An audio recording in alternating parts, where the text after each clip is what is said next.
Thank you very much to the organisers for the opportunity to be here and to you for your participation. I'm skipping a number of the slides that you have in the pack, and my main focus is really to make the case for why the international campaign to abolish nuclear weapons feels that a like-minded ban that Alan has described is really the next best step in disarmament. First, just a couple of points of background.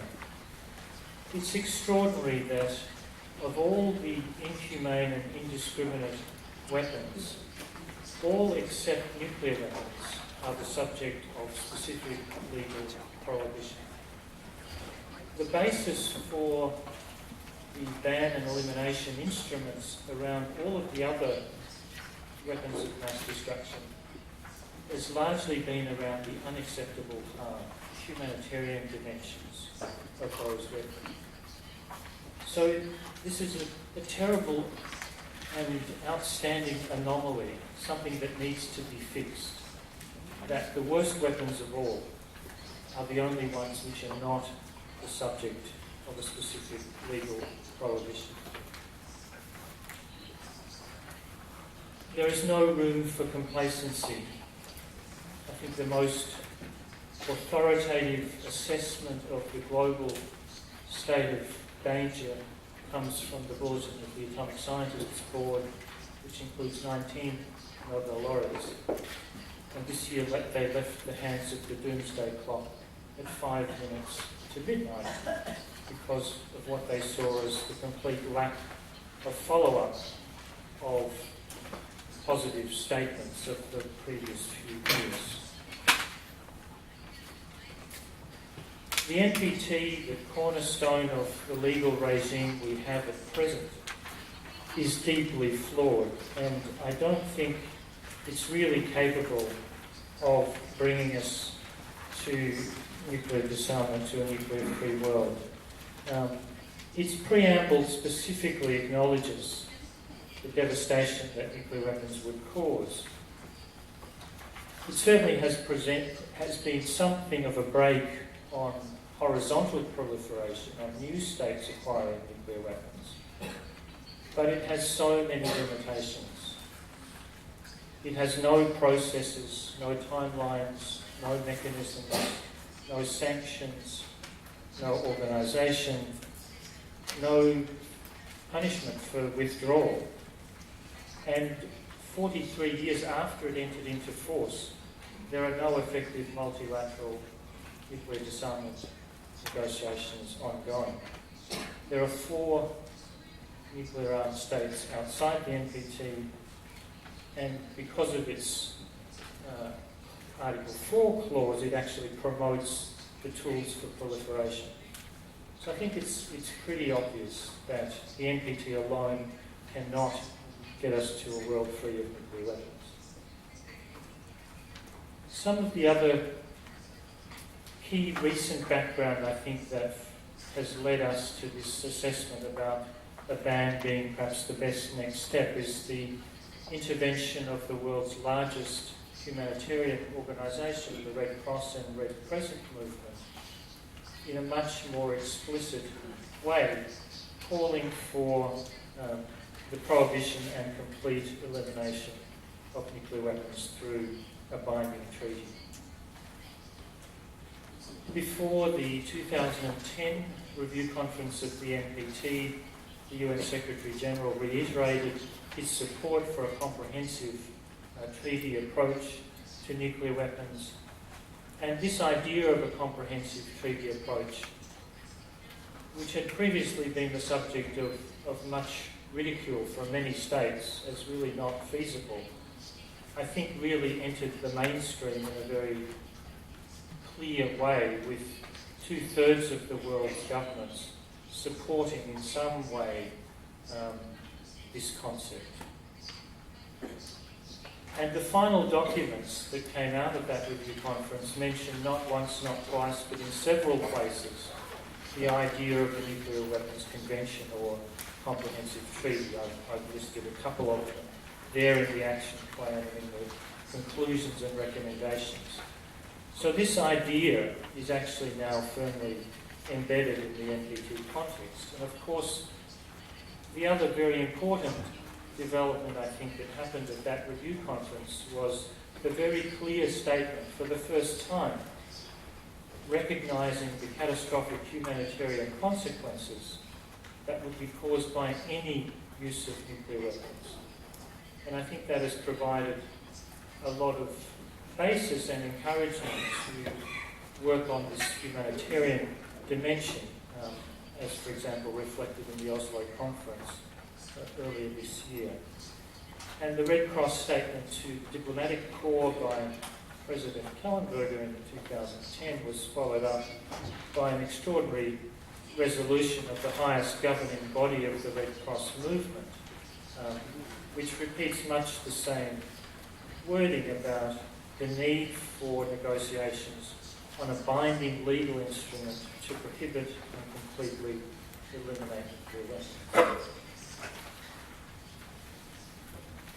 The objective of ICAN, International Campaign to Abolish Nuclear Weapons, which was established in 2007, is really to abolish nuclear weapons and on the basis of a comprehensive legal instrument. And in fact, the first thing that we did was to coordinate and fund the updating and republication and launch of the updated Model Nuclear Weapons Convention that Alyn has referred to.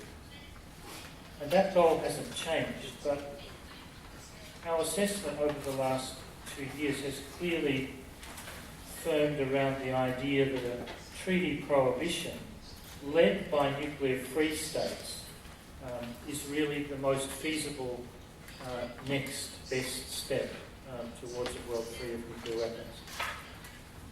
Smallpox, I'm a physician. Smallpox is the only disease that has been eradicated. Nobody would question that the smallpox virus or many other disease pathogens are common threats to humanity. And that's the perspective, I think, that we need in relation to nuclear weapons. So where are we now in 2013? Let me just summarise a couple of aspects about the current situation. Firstly, I think it's clear that more than 2 human generation times into the nuclear age, business as usual is broken. It's not taking us anywhere fast. There are no current disarmament negotiations of substance underway. The reductions that we've seen, although welcome, have not significantly reduced our risk. All of the states that have nuclear weapons are massively investing in their modernisation in time frames of half a century and more hence. And in fact, I think it's unrealistic to expect that leadership would come from the very states that wield these weapons, where there are such toxic combinations of vested military, official, bureaucratic and commercial interests, as well as nationalistic machismo at stake. Yet our vulnerability and our stake in this issue and our responsibility to address it is utterly globalised. And currently, the whole of humanity is really completely disempowered by the nuclear-armed states. So this is everybody's business. I think we need some new initiatives to break this logjam, to change the politics in a way to kind of take the power back in the interests of common humanity, and to have a process that the nuclear-armed states cannot block or stop by consensus, rules, or any other device. And I think it's clear that leadership is in fact much more likely to come, as it has come on cluster munitions and landmines most recently, from the states that don't have such powerful vested interests in these weapons. And we've seen, particularly with those two treaties, how their normative value, changing the status, increasing the stigma of landmines and cluster munitions, has influenced the behaviour even of the states which are not party to the treaty. No state currently exports landmines, and landmine injuries have been estimated globally to have been reduced by at least 80%. The basis for discussion around this issue, I think, has to be the experience of Hiroshima and Nagasaki, the humanitarian devastation that nuclear weapons cause, the unacceptable harm, and the reality that the only way to prevent their use is to eradicate them. As Ban Ki-moon said, there are no right hands for the wrong weapons. And I think the normative and political value of treaty prohibitions was recently quite strikingly illustrated in the international response to the use of chemical weapons in Syria, where the norm of non-use of chemical weapons was widely perceived to apply, even though Syria is not a party to the Chemical Weapons Convention, and where a substantial agreement was possible within little more than one day when the political will to do so was there. Nuclear-free states obviously can't eliminate nuclear weapons, but I just thought it would be helpful to just run through some of the many things that nuclear-free states could be doing much more strongly. Sorry, I can't read the screen. States that are allied with nuclear-armed states can certainly build non-nuclear defence.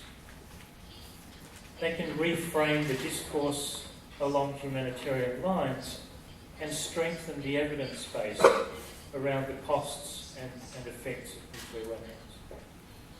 I think they can negotiate and probably conclude a treaty defining a specific legal ban on nuclear weapons, even without the nuclear-armed states. And they can make strong domestic legislation that outlaws for their citizens involvement in nuclear weapons or the funding of nuclear weapons by financial institutions. They can also help to control the fissile materials that are the feedstock for nuclear weapons. They can work on the institutional requirements and architecture for a world free of nuclear weapons. And they can use and strengthen and hopefully expand nuclear weapon-free zones. There's one important example that I think is worth bearing in mind, especially in Japan or in my own rather fraught country at present, Australia, which is the leadership that's been provided by New Zealand, which is quite extraordinary. A small country in the South Pacific with no significant natural resources, no major geostrategic importance, no oil, that in 1983 instituted a ban on nuclear armed or powered vessels. Defence cooperation with the United States was then suspended by the United States. But since then, there's in fact been growing diverse military cooperation between New Zealand and the United States, where New Zealand sticks to its anti-nuclear position and the United States respects that. So an alliance, a military alliance relationship with a nuclear-armed state is possible while still excluding nuclear weapons. And I think that's a very important example. This is one New Zealand view about what a nuclear umbrella really is. It doesn't offer very much protection. Our objective at this point is to is for governments to commit politically to start negotiations on a treaty banning nuclear weapons within a specified time frame. Hopefully at or very soon after the upcoming Mexico conference, and really to emphasise the humanitarian dimension of the weapons front and centre. And for me, the statement of the Austrian President of the General Assembly 2 months ago is perhaps a very